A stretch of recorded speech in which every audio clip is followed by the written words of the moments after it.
Hey everyone, in this video, I'll show you how to add date and timestamp on iPhone photos. Let's get started. First, open the Photos app and select the photo you want to add a timestamp to.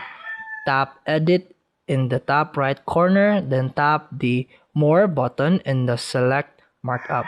Tap the icon, then select Text, then type the date and time you want to show. Drag the text and desired position on your photo, and after that, tap Done and Done again to save. This method is simple but requires you to manually type the date and time. Some apps can automatically add timestamps to photos. Timestamp Camera, Photos Marks Date Stamper, or Pick Stamp. These apps are better if you want to book stamping or automatic date time on multiple photos. And that's it for today's video. If you found this helpful, please like and subscribe for more videos. See you in the next one.